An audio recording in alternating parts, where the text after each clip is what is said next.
આ હતું મોટિવેશનનું થોડુંક એવું બરાબર. તો મોટિવેશન તમે આપ્યું. કાકડો નથી જોવામાં આવતો તો હા સુમસાન શેરી ઉપરના 2 વાગે કોણ આવો ફૂટિયા જોવા મળે. કેમ છે મિત્રો? મેં રાજામાં રાધે રાધે, જય શ્રી કૃષ્ણ. આઈ હોપ કે તમે બધા મજામાં જશો. પ્લેઝર મારું હાર્દિક સ્વાગત છે. આ ચહેરો તો યાદ જ હશે, તમે કાલે વિડીયો જોયો છે એટલે સબસ્ક્રાઈબ તો કરી જ નાખી છે, એનું કાંઈ આપણે કેવું નથી. તો આજે આપણે રેગ્યુલરની જેમ આપણે તૈયાર થઈ ગયા છે નોર્મલ કપડામાં, જવાનું છે શેરડીમાં. ને આજે તે હાલીને જવાનું છે પગપાળા જિંદાબાદ. હજી તો આપણે યુવાન કહેવાય એટલે હાલવાની પણ શક્તિ હોય, ત્યાં જઈને એક્સરસાઇઝ કરે. હવે તો આપણે હાલીને આજથી જ્યાં વાગી ગયા છે 8:30. તો અત્યાર દિનો હાલી નીકળતા અડધી કલાક હું ત્યાં પહોંચી રહી બરાબર છે. આપણે જઈએ ત્યારે ત્યાં શેરડીના કેમ્પસમાં બરાબર. આપણે બધું તૈયાર થઈ ગયું છે, અંતર બાકી છે તો આપણે સ્પ્રે આપી દઈએ બરાબર.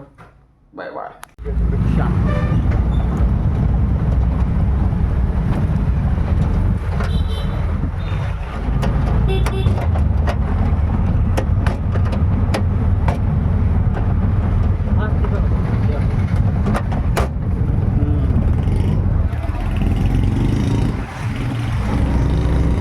આપણે તો રિક્ષામાં આવી જાય ત્યારે હવે જાય શેરડીના કેમ્પસમાં.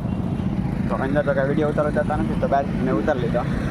રિક્ષામાં મજા આવે આમ જે જવાનું એ 5 મિનિટ પહોંચી જાય. તો હાલ આપણે જઈએ હવે કેમ્પસની અંદર. A few moments later.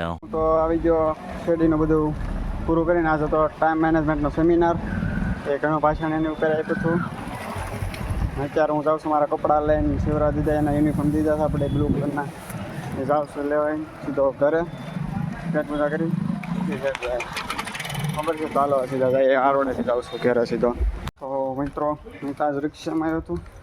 રિક્ષામાં આવી એટલે હા ગા પોગી ગયો, નકર તો મોડું થઈ ગયું. આમે તો મોડું થઈ ગયું અત્યારે. હવે જાય સીધા કપડાં લઈ આવી પછી જાય સીધા જમવા ઘરે. તો આ શેરી હું તો કપડાને છેઠી ભૂલી ગયો ને પૈસા લઈને આવ્યો. એ વસ્તુ શી છે અત્યારે તો હું હવે જાઉં છું ઘરે આમ નામ બરાબર છે.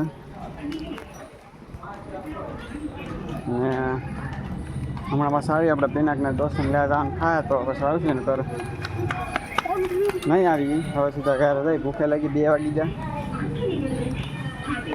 આજ મેં સેમિનારમાં એમ કીધું શીખવાડ્યું ટાઈમ મેનેજ કરી ના કરવો, ટાઈમ ઇઝ મની. કાકડો નથી જોવામાં આવતો તો હા સુમસાન શેરી ઉપરના 2 વાગે કોણ આવો ફૂટિયા જોવા મળે. તો અત્યારે તો હું ધીમે ધીમે જાઉં છું. એ ભાગે છે આપણીથી. અત્યારે તો જાઉં છું ઘરે. હમણાં આપણે પાછું જેએમબીમાં જવાનું થાય. જેએમબીમાં જવું ને પછી સીધા જવું ઘેર આવશે ને કપડાં લેવા જવું કામ છે. શેરીમાં કાકડે જોવા નથી મળતો અત્યારે. જો કૂતરાય નથી મળતા. આગળ હોય ને 4-5 વાગે તો બધા મળે. કૂવામાં હોય બધા સમય કાઢતા હોય. હું ઘેર જઈને ખાઈ પીને સુઈ જાય. પછી 5-4 વાગે જાય પાછો વાસી. એ વ્લોગમાં તમને દેખાડું. વ્લોગ જોયો હોય તો સબસ્ક્રાઈબ કરી દેજો. હાલે આજ તો હું રિક્ષામાં આવ્યો 2 ટાણે ગયો. જ્યારે રિક્ષામાં ગયો આવ્યો, જ્યારે રિક્ષામાં ગયો. તો ગાય આપણે ફ્રેશ થઈ ગયા છીએ. મોટું તો એવા. તો આજે આપણે સવારે એવું કર્યું. સવારે તો કોલે આમ સેમિનાર કેમ્પસમાં જતા ને આપણે ત્યાં તો કાંઈ કર્યા એવું નહોતું, કારણ કે સેમિનાર હતો આજ મેનેજમેન્ટ ઉપર સેમિનાર હતો. એટલે કે મેનેજમેન્ટ ટાઈમ મેનેજમેન્ટ માણસો કેવી રીતના કરવું જોઈએ, માણસોએ આપણે વિદ્યાર્થીએ કોઈ પણ વ્યક્તિએ એ વસ્તુને જાણવા મળી છે કે ટાઈમ મેનેજમેન્ટ એ બહુ મોટી ઇમ્પોર્ટન્ટ વસ્તુ છે જે માણસને કરવી જ જોઈએ. પણ અમુક નેગેટિવ પોઈન્ટ પણ હતા, કારણ કે નેગેટિવ પોઈન્ટ એવા હતા કે માણસો વર્ષ દિવસના બનાવે, અઠવાડિયાના બનાવે, મહિનાના બનાવે. તો એટલું બધું પ્લાનિંગ કરવી જરૂરી નથી. પણ સવારે જાગો તો આજનું ટાઈમ ટેબલ કાયમ બનાવતો જાવ ને તો આઈ થિંક સો બેસ્ટ ઉપાય છે એ કે કાયમ ટાઈમ ટેબલ બનાવવું જોઈએ. આપણે કાયમ બનાવી નખાય. મારું એવું માનવું છે. ને સાહેબે એ કીધું હતું કે તમે જે એ મને તો વાત જે લાગી ને એ હું તમને કહું છું. એટલે હું એકલો બોલું છું, તમારા વિડીયોની સામે બોલું છું. કે કઈ વાત? તો કે ભાઈ એક ગાંવ શહેર હતું જે હિન્દીમાં થયું કીધું, હું ગુજરાતીમાં ટ્રાન્સલેટ કરીને કહું. એક નાનકડું ગામડું હતું ને એક ગામડામાં તો હું ભાભા ને બધા હોય. એક ભાભો હતો, બીજો હોશિયાર હતો, અને બીજો ભાભો હતો એ હતો ઠીકઠાક પણ નોર્મલી લેવલનો, બરાબર. તો એ બાબા પાસે આખું ગામ પૂછવા દે, પંચાયતને કેમ આપણે વડા ગઈ એ રીતના. તો એ બાબાને બધું આવડતું હતું, હતો બરાબર, વ્યવસ્થિત હતો, તે એને બધા પૂછવા હતા. બીજા બાબા હતા જેને ગામ પૂછવા નતા હતા તેની પાસેથી, જેથી કરીને એને ઈર્ષ્યા ને એવું થવા મળે. ઈર્ષ્યા નોર્મલ વસ્તુ છે, બધી થાય બધાને. તો ઈર્ષ્યા થવા મળી હતી. તે બાબાને એવું કીધું, આ બાબા પાસે કેવું ગયા અને કીધું કે આ બાબાને મારે પસાડવા છે, તો કઈ રીતના પસાડો. તો વિચાર કર્યો, બધું તાર્કિક લગાડ્યું, અને પછી વિચાર આવ્યો એક સુંદર ક્યુટ નાનું બેબી બર્ડ્સ, મતલબ નાનકડું પક્ષીનું બચ્ચું લીધું ને એ બાબા પાસે જ્યાં છે હોશિયાર બાબા હતા પાસે મેં કીધું અમારા મુઠ્ઠીમાં છે પક્ષી, એ કેવું છે. તો સામે બાબાએ કીધું કે સારું છે, નાનકડું બચ્ચું પ્યારું છે, આમ સુંદર છે, એ રીતના. તે તરત જ બીજો પ્રશ્ન કીધો આ મરેલું છે કે જીવતું છે. તો ઓલા બાબા મસ્ત શોર્ટ એન્ડ સ્વીટ જવાબ આપ્યો કે જેવી તમારી ઈચ્છા, એટલે તમારા હાથમાં છે, તમે દબ્બો તો મરી જાય, મૂકી જાઓ તો ઉડી જાય, એટલે જીવતું છે ને મરેલું છે એ તમારી ઈચ્છા, તમારા હાથમાં છે કે તમારે કઈ રીતના જિંદગી જીવવી. જો તમારા હાથમાં છે તો તમે બિંદાસ જીવો, તમારા હાથમાં નથી તો તમે તો પછી તો કાંઈ ઓપ્શન જ નથી, તો તમે જીવો બિંદાસ. એ વસ્તુ મને સારી લાગી.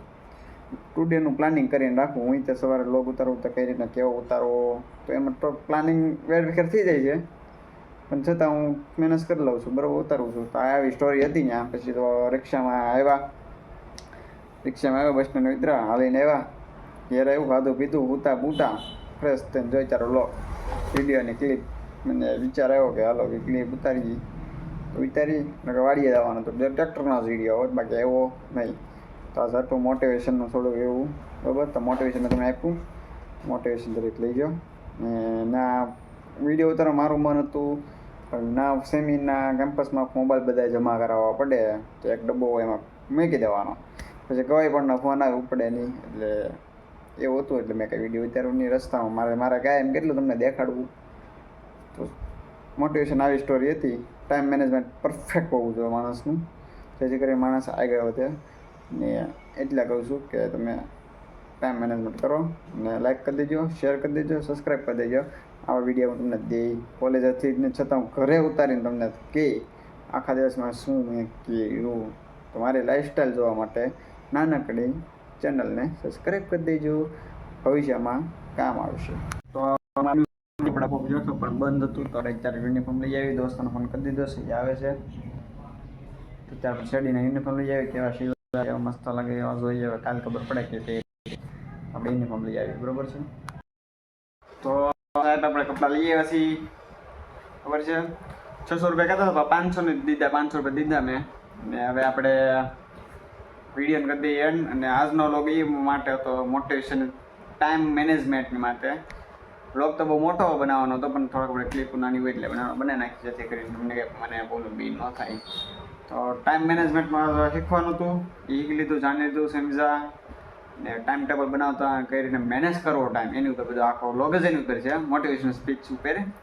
તો વ્લોગ તમને ગમ્યો હોય તો વિડીયોને કરી દેજો લાઈક, શેર, સબસ્ક્રાઈબ. બીજું કંઈ આવતું હોય તો એ કરી દેજો, મિત્રને મોકલી દેજો, જેથી કરીને જોવે.